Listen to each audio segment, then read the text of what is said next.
आज हम दूसरा श्लोक अध्ययन करें, मंत्र अध्ययन करें कठोपनिषद का। कहा कि तम ह कुमार संतम दक्षिणासु नीयमानासु न श्रद्धा आविवेश सो अमन्यत ना। यहाँ क्या क्या है? सह और अमन्यत, ये चीज है। क्लियर? अब यहाँ ये देखना है कि ये किस विभक्ति में है? दोनों ना। कहा कि दक्षिणासु नियमानासु ना, कहा कि दक्षिणा में देने के लिए ना, नियमानास मतलब लाई जाती हुई ना। अब देखिए बात को समझिए, पिछले श्लोक मंत्र में जाइए, उसमें क्या था? सर्ववेदस, यही यज्ञ था। अब इस यज्ञ को संपन्न करवाना हो, इस यज्ञ को संपन्न करवाने के लिए क्या क्या? पुरोहित होगा, यजमान होगा, हाँ। तो उसको जब ये जो यज्ञ को, जो ब्राह्मण, जो विद्वान इस यज्ञ को संपन्न करवाएगा, उसको क्या दिया जाएगा? दक्षिणा दिया जाएगा ना। उस दक्षिणा में, अब जो दक्षिणा में दिया जाएगा वही यहाँ बता रहे हैं कि उस यज्ञ को संपन्न करने के बाद जो दक्षिणा में, दक्षिणा में देने के लिए नियमानास लाई जाती हुई ना, दक्षिणा में देने के लिए लाई जाती हुई, तो क्या लाई जा रही हैं? गाय लाई जा रही है ना। गाय को ना, दक्षिणा में गाय को देने के, दक्षिणा में देने के लिए गाय को लाई जा रहे हैं ना, गाय को ला रहे हैं। और तब क्या हुआ? कहा कि तम ह कुमार संतम, कहा कि कुमार संतम, कुमार माने कुमार नचकेता, नचकेता ना। कुमार होने का मतलब ये हुआ कि बालक होने पर, कुमार होने का मतलब बालक होने पर। कहा कि वह बालक होने पर ना, संतम माने होने पर, कहा कि बालक होने पर वह नचकेता, बालक होने पर भी, अर्थात कह सकते हैं आप कि जो बहुत अभी जिसके अंदर बहुत बोध नहीं हुआ ना, उतना वह बालक होने पर, उस तरह का बालक होने पर जो कि बहुत सारी चीजों को नहीं जानता है। अगर सारी चीजों को वह जानता तो उसको बालक नहीं कहा जाता।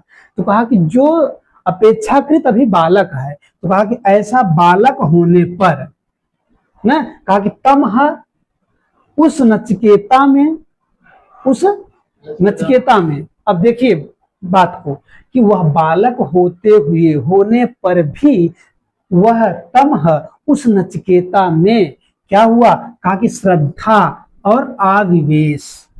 श्रद्धा माने जैसे वो दया भाव दिखाना ना। श्रद्धा आप उसमें देखेंगे, वेदांत सार आपने पढ़ा है? कभी नहीं। वेदांत सार में पढ़ेंगे तो वहां श्रद्धा की परिभाषा दी गई है। गुरु उपदिष्ट वेदांत वाक्येषु विश्वास श्रद्धा। कहा कि जो गुरुओं के द्वारा बताया गया हो या जो शास्त्रों में उपदिष्ट हो, उस पर विश्वास रखना श्रद्धा है ना। तो कहा कि ऐसे श्रद्धा का आविवेश मतलब प्रवेश हुआ। किसका प्रवेश हुआ? श्रद्धा का। श्रद्धा का आविवेश, श्रद्धा का प्रवेश हुआ। किसमें प्रवेश हुआ? तम कुमार, उस कुमार नचकेता में, उस बालक में। उस बालक में क्या प्रवेश हुआ? श्रद्धा ना। और जब श्रद्धा प्रवेश हुई तब कहा कि सह से किसका बोध हो रहा है? नचकेता के लिए। क्लियर? कहा कि वही नचकेता, जिस नचकेता में, जो नचकेता अभी बालक है, उसी बालक में जो श्रद्धा प्रवेश कर गई है, ऐसे श्रद्धा से युक्त वह बालक अमन्यत, अमन्यत माने सोचने लगा, सोचना। अब सोच किस बात की है? इसको सोच इस बात की है, आखिर पिताजी जब सर्ववेदस जो यज्ञ करवाए, उस यज्ञ में सब कुछ दान दे दिए, लेकिन अब ये बूढ़ी गायों को क्यों ला रहे हैं? इसको देखकर उसके अंदर श्रद्धा उमड़ पड़ी। उस गायों को देख करके इस कुमार मतलब बालक होने पर भी उसके अंदर श्रद्धा का प्रवेश कर गया ना। जब श्रद्धा का प्रवेश किया तब वह सोचने लगा। अब सोचने लगा, क्या सोचने लगा? ये बूढ़ी गायें पिताजी किसको दे रहे हैं? ये बूढ़ी गायें सुख नहीं बल्कि ये जिसके यहाँ जाएंगी दुखदाई होंगी। भाई जाएंगी तो इसको से अब आप इससे दूध तो दूहेंगे नहीं, आप इससे कोई लाभ ले नहीं पाएंगे। क्यों? क्योंकि ये निरिंद्री हो गई, अब ये प्रजनन क्रिया नहीं कर सकती हैं और ये दूध भी नहीं दे सकती है, नहीं है। इसलिए यह सोचने लगे ना, क्या सोचने लगे? ये बूढ़ी गायें पिताजी क्यों और किसको दे रहे हैं, जो कि अब व्यर्थ में है, अब इनसे कोई काम नहीं लिया जा सकता है। ये ऐसा लगता है कि पहली बार ऐसा लगता है कि ये अंतिम बार पानी पी ली है, अंतिम बार चारा को चर ली है, घास खा ली है, अब इसके बाद अब ये खा भी नहीं पाएंगी ना। उनकी इंद्रियां क्या हो गई हैं? निरिंद्री हो गई, शिथिल हो गई हैं, काम ही नहीं करेंगी। इसलिए वो जो है सुअमन्यत, यह सब सोचने लगे। अब प्रश्न बनता है कि कह अमन्यत कौन सोचने लगा? सह माने वह नचिकेता। किसके मन में, किसमें श्रद्धा का आविवेश हुआ? नचिकेता के। नचिकेता पुत्र किसका था? उद्दालक का। और ये कुमार शब्द किसके लिए आया है? नचिकेता के लिए आया है। दक्षिणास और नियमानास में व्यक्ति सप्तमी बहुवचन है। तो अब देखिए आप कि सारे पद का, आप प्रत्येक पद का अर्थ आप देख लीजिए, ठीक है? कौन सा पद किसके लिए आया? फिर से एक बार देख लीजिए। कहा कि दक्षिणासु, दक्षिणा में देने के लिए। कहा कि नियमानासु, लाई जाती हुई, क्या लाई जा रही है? तो कहा कि गाय, और गाय कैसी है? तो कहा कि बूढ़ी गाय है।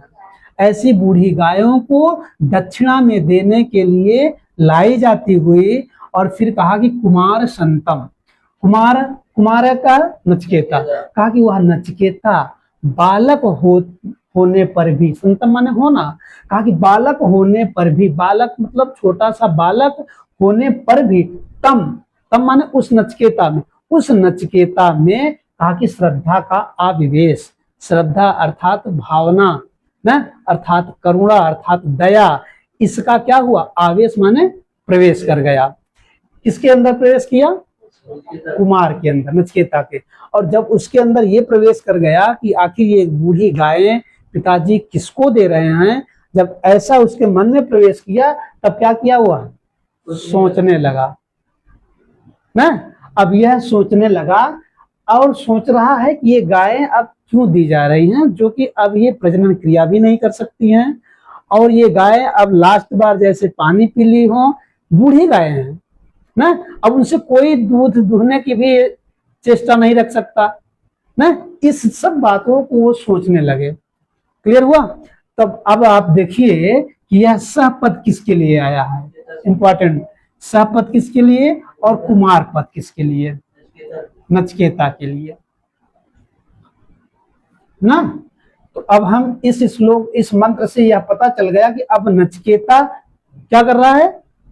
सोच रहा है। अब नचिकेता सोच रहा है, अब अपनी सोच को आगे बढ़ाएगा। अब तीसरे श्लोक में क्या सोच रहा है आगे बताएगा, हम देख